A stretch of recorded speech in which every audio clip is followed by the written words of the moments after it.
Bem-vindos, amigos e amigas aqui do Conexões Ribeirão. Nós temos aqui a grata satisfação de estar recebendo aqui no Conexões a nossa queridíssima Sheila Dutra, de um projeto maravilhoso aqui em Ribeirão Preto, o projeto FADA, de Família, Diversidade e Amigos de Ribeirão, que trabalha com síndrome de Down.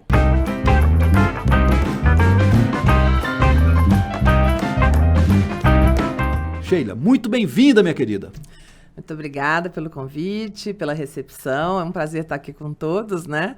E uma honra sempre falar sobre inclusão, né? Falar sobre pessoas com deficiência e toda a sua seara, né? É muito importante a gente estar tratando desses assuntos. Sim, vamos tratar aí nesse Conexões aqui de forma muito especial com gente que entende, que tem expertise e que já tem uma trajetória de vida nesse campo, né?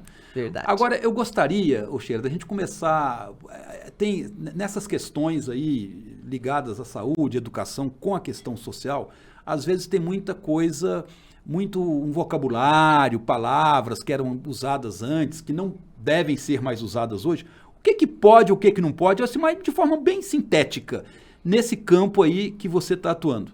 Essa é uma das temáticas mais legais que eu gosto, porque justamente eu falo que quando a gente fala, é o que a gente sente. E se a gente sente, é o que a gente pensa. Exatamente. Né? E se pensamos, a gente acaba excluindo. Então, a terminologia correta hoje para tratar desse público, que é o meu público-alvo, né, e seus familiares, é pessoa com deficiência. Por quê? Se a gente lembra que antes de sermos jornalistas, professores, filhos, nós somos uma pessoa, né? E aí, quando a gente lembra desse termo, a gente não esquece a maneira correta de falar. É um termo, inclusive, que já está sendo revisto, porque no modelo social, que é o modelo que atuamos hoje nessa área, nesse segmento, a deficiência não está na pessoa, necessariamente, ela está no entorno, né? Se uma calçada estiver adequada, o cadeirante não teria problemas com a sua cadeira. O problema está, né, na calçada. Na calçada, exatamente. Então, o termo pessoa com deficiência já está até sendo revisto, mas é o atual e o correto. Não se usa mais especial, não se usa mais portador de deficiência, não se usa necessidades especiais, porque eu sou míope e tenho a necessidade especial de um óculos. Então, todos temos alguma, né? Todos temos alguma deficiência, diagnosticada ou não. Que interessante, né? É muito interessante a gente estar atualizado com essas questões aí do momento, né?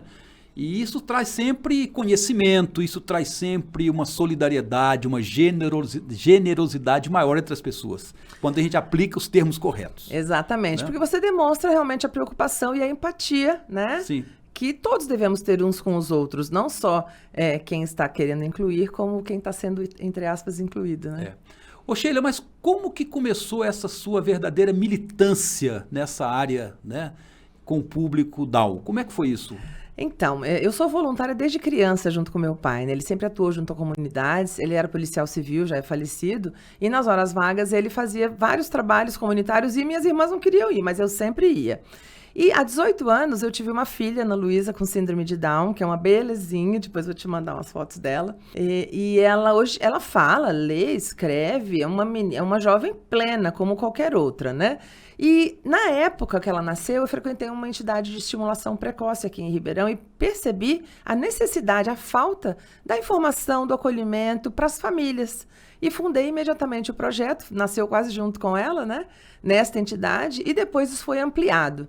O FADA é uma sigla, né, como você mesmo já falou, de Família, Diversidade e Amigos, que antes era Família Down. Mas conforme eu fui vendo a necessidade das famílias que têm filhos com outros diagnósticos, a inclusão escolar é a mesma temática, a necessidade de estar trabalhando, a necessidade da inclusão, a necessidade das pessoas conhecerem a temática, eu fui ampliando isso e troquei o D de Down para D de Diversidade. E o nosso símbolo hoje é uma D com uma digital desenhada, inclusive.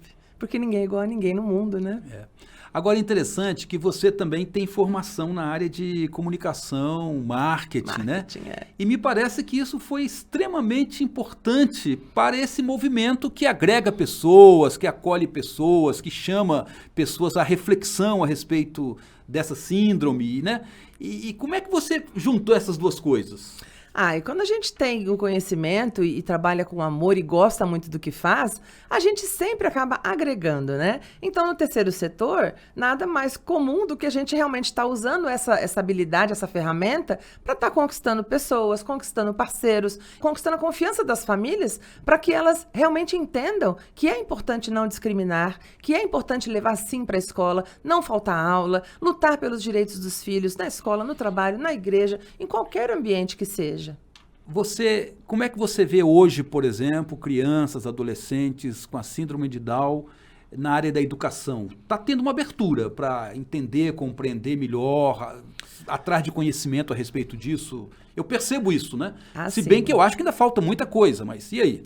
Tem havido um movimento, sim, muito forte, muito grande. A inclusão escolar hoje é lei, né? Não se pode negar matrícula, discriminar é crime, viu, gente? E assim, e a gente está vendo que as famílias estão confiando mais os seus filhos, levando para a rua, para a escola. Eles estão se formando na faculdade, né? Então, assim, não tem por que duvidar da capacidade dessas pessoas, né? Não só as pessoas com síndrome de Down, que é a temática, porque a gente acabou de passar pelo Dia Internacional da Síndrome de Down, né? Mas pessoas com qualquer outro tipo de deficiência. Tem que ir para a escola até de maca, eu digo. Tem que ir na escola, é inclusão. Porque a escola... Né? E ficar junto com as crianças todas ali, não tem que separar ninguém ali, né? Exatamente. Essa convivência é que é o legal da sociedade, do ser humano, né? Então, estar junto com seus pares. A gente tem o espelho do outro, né? Quando eu não sei alguma coisa, eu fico perto de quem sabe para eu aprender. Opa! Qualquer pessoa. É, né? Assim que eu digo nas minhas palestras que até rato aprende. Então, a gente tem, né, no laboratório. Então, a gente tem que falar, nossa, por que não confiar? Por que não matricular? Por que não exigir da professora, da direção, da coordenação, que seja dado material, feita adaptações razoáveis, importantes, para que essas crianças realmente caminhem, né? Como eu falei antes, a minha filha, ela sabe química, biologia. Por quê? Porque teve professores que ensinaram, né? Como qualquer criança. Que interessante, né? Sheila, e lá no Projeto FADA, como que as coisas acontecem ali? Na prática, vocês fazem exatamente o quê? O Projeto FADA é um projeto em nível informativo, né? Eu não tenho equipe, né? Tenho, sim, algumas ajudas pontuais. Os parceiros, tem mais de 100 parceiros da iniciativa privada. Tenho apoio do poder público também. Tenho várias mães que hoje tomam as rédeas, às vezes, de algumas ações comigo para participar junto e ajudar a elaborar e construir. O que são essas ações? A gente encontra uma família que acabou de ter um diagnóstico de um bebê ou de uma criança tardia e tal, faz esse acolhimento, né? Mostra para ela, olha, você não está sozinha, é possível, né? O seu filho pode ter uma vida plena e digna como qualquer criança, como qualquer adolescente ou qualquer adulto, porque às vezes chega casos para mim de pessoas já maduras, né? Que ou não tinham diagnóstico, ou tinham diagnóstico e não tinham uma providência, um acompanhamento, uma terapia, enfim, o que fosse preciso para que ela, né, consiga aí desenvolver e ir para frente. Então, é basicamente isso. A gente acolhe e empodera essas famílias, para que essas famílias sigam, sim, lutando pelos direitos, claro, viu, gente? Lembrando que deveres vêm junto também, né? Então, eu tenho o direito de pôr na escola, mas eu tenho o dever de não faltar. Eu tenho o direito de exigir isso, mas eu tenho o dever de votar, por exemplo, né? Então, tem que ensinar, tem que educar como qualquer pessoa. Não é porque tem uma síndrome, uma condição diferenciada, que vai deixar de fora, inclusive da educação, da saúde, de tudo que um cidadão tem direito. Sheila, eu sinto, né, assim, pela minha experiência, convivência também como professor nas escolas, privada, pública, né, que durante muito tempo a síndrome de Down foi muito focada na infância, na questão da criança, adolescente, né, e eu via pouco a questão da síndrome de Down nos adultos, nas pessoas, né, com idade um pouco mais avançada, né. Como é que está sendo essa questão hoje, a síndrome de Down com adulto? Tem um foco especial, um tratamento especial? Como é que é isso? Com relação ao Projeto FADA, a gente faz um trabalho de elaboração de currículo, um encaminhamento para cursos em entidades de educação, instituições de educação, para mercado de trabalho mesmo. E faz até um acompanhamento nesse trabalho. Então, a gente chama de emprego apoiado. Não é uma coisa sistemática, mas pontualmente, quando acontece, a gente está lá acompanhando essa faixa de idade. E como em alguns casos a gente tem aí uma questão de uma demência precoce, um envelhecimento precoce, também tem os encaminhamentos que a gente deve fazer na questão da saúde, né? E naquela época, né, hoje, por exemplo, se você tem um adulto de 40 anos, há 40 anos atrás, essa mãe não levava essa criança para a escola, essa mãe não levava essa criança Não estou generalizando, né? Tem algumas que foram. Mas não é como é hoje, né? É o que você falou, muito se caminhou, mas ainda há muito que se caminhar. E essa população envelhece como todas as outras, né? Então tem sim que haver um movimento ligado à questão do trabalho e à saúde. Legal. Agora, fala pra gente aqui, ô Sheila, como é que chega o projeto FADA? Quer dizer, se alguém, né, tem uma necessidade lá com relação a isso, uma preocupação, precisa de um contato, precisa chegar até você, qual que é o caminho que a pessoa tem que tomar? Então, eu tenho o telefone, né, que sou eu mesma que atendo, e o site. O site tem todas as redes sociais, a gente interage pelos directs de Instagram, mensagens do Facebook, enfim, a ferramenta que a família tiver, né, mais fácil. Então, o site é o www.familiadiversidade.com.br e o telefone é 99217-6332. Pode divulgar à vontade, porque o projeto FADA, tá? eu comecei ele como um projeto informativo e ele continua assim. Então, a gente dá dicas. Eu tenho um grupo de WhatsApp com 185 mães hoje ativo. São mães que até se acolhem entre si. Às vezes nem havendo a necessidade da minha interferência. Então, é muito bacana. A gente faz reuniões, né? Não todo mês ou toda semana, mas quando há uma necessidade, quando tem alguma questão para se tratar, uma notícia, uma lei nova, uma dúvida que surge com muitas pessoas, eu faço uma live para falar sobre esse assunto. Temos o Dia Internacional da Síndrome de Down, que acabamos de celebrar com quase 1.000 pessoas no Uber Parque Sul. Foi um mar cor de laranja, né? Que é a cor da FADA. Eu fiz as camisetas, todo mundo usou, foi muito bacana. Então, de laranja aqui hoje, tá hein? vendo? Olha, nem combinamos, Nem combinamos.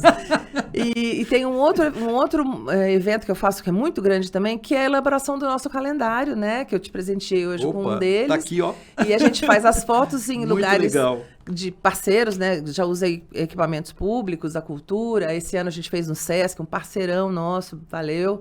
E assim, e as crianças são os modelos, os seus pais, as pessoas que estão interessadas, é sempre de forma inclusiva, nunca focando só num público, porque se a gente faz festinha para pessoas com síndrome de Down, calendário para pessoas cegas, para pessoas que... Aí a gente se agrega do mesmo jeito, né? Você acaba tendo um discurso voltado para dentro, precisa ter um Exatamente. discurso... É chover no molhado, né? Centrífugo, né? E não centrípeto. É chover no molhado, eu falo. Às vezes as pessoas falam, faz um evento lá no meu espaço. Eu digo, não. Por quê? Não tem pessoas comuns, que não estão acostumadas com a nossa lida, né? Com as informações que a gente tem para oferecer, com toda a diversidade que a gente tem para misturar mesmo, né? Que o bom é estar todo mundo junto e misturado. Junto e misturado, você falou tudo, né? Agora, Sheila, não podia terminar sem perguntar o seguinte, nesses seus 18 anos de trajetória, né? Nesse projeto, quantas pessoas você acha que já passaram ali por esse trabalho seu, por essa experiência aí, enfim? Muita gente. Eu acredito que em torno de umas 2.000 famílias. Porque não é só de Ribeirão, né? A gente, como tem a oportunidade do virtual, do remoto, né? E na pandemia isso se intensificou bastante. Sim, então tem gente do Japão que me manda mensagem porque achou o site, teve um filho com síndrome de Down, procurou o FADA, né? Procurou síndrome de Down no Google. A gente tem parceria, o Google já mostra logo Família Diversidade na primeira página. E aí a pessoa entra em contato por e-mail, por WhatsApp, e a gente acaba trocando. Tem gente nos Estados Unidos, na França, brasileiras, né, que entram em contato para ter esse atendimento. E no Brasil afora. Tem gente de Manaus, de Curitiba, de todas as partes do Brasil. Então, eu acredito que em torno de umas 2.000 famílias, né? E como o projeto é um projeto voluntário, portanto gratuito, realmente o acesso é bem tranquilo. Se você conhecer alguém, se o senhor conhecer alguém que precisa do atendimento, pode dar meu telefone. Com certeza. Se uma pessoa que está assistindo a gente fala, nossa, eu não tenho, mas o meu vizinho tem, pode passar o telefone, porque às vezes uma troca de ideia já dá uma aliviada naquela tensão toda do começo, né? Exato. E às vezes numa questão que não é tão problemática, mas como a gente está no olho do furacão, acaba não resolvendo. Agora, é interessante que um projeto da envergadura como esse, Sheila, precisa de parceiros. Você falou rapidamente ainda nas parcerias, né? é interessante, é importante, é necessária essa parceria, poder público, entidades privadas, etc? Claro, é muito importante, porque sozinho a gente não faz nada, né? Sim. Uma andorinha só não faz verão. E aí, como eu dizia, tenho várias mães que já estão nesse movimento comigo, né? Eu falo que eu preciso me aposentar, então a fada vai ser herança de uma delas. E os parceiros, tanto da iniciativa privada quanto da iniciativa pública, eles são muito bem-vindos, né? Quem quiser, gente, pode vir ajudar a fada, viu? Porque sempre é necessário, e quanto mais a gente ampliar esse movimento, mais a inclusão vai acontecer de fato. E vai ser uma natural, né, nas nossas vidas. Eu tenho hoje em torno de 100 parceiros de ambas as iniciativas, não só em Ribeirão, fora de Ribeirão também, que contribuem inclusive para a elaboração do calendário. Eu sou uma pessoa que eu não arrecado fundos, né? Mas essas parcerias pontuais, elas focam diretamente na solução, na gráfica, no lanche do evento, no fotógrafo que vai atender. Então a gente vai conseguindo construir isso para realmente proporcionar inclusão de fato para todo mundo. Muito legal. Sheila, só tenho te agradecer, querida, essa sua vinda aqui, esse papo tão gostoso, que trouxe conhecimento, abriu as mentes das pessoas, né, para essa questão tão urgente, tão vital, tão imprescindível que é o público DAO. Muito obrigado pela sua vinda aqui. Espero ter contribuído e agradeço o convite. Com certeza, né? Gente, vamos terminando aqui mais um Conexões, né? E chamando vocês aí para nos acompanhar aí pelas nossas redes sociais. Você pode encontrar lá no nosso blog, não só essa entrevista com a Sheila Dutra, mas as outras anteriores também. Vai lá, né? www.professorlages.com.br e nos acompanhe aí também, né? Pelo YouTube, pelo Facebook, Instagram, podcast, né? Estamos em todas as redes aí, né? Muito obrigado por ter nos acompanhado aqui e até a próxima oportunidade.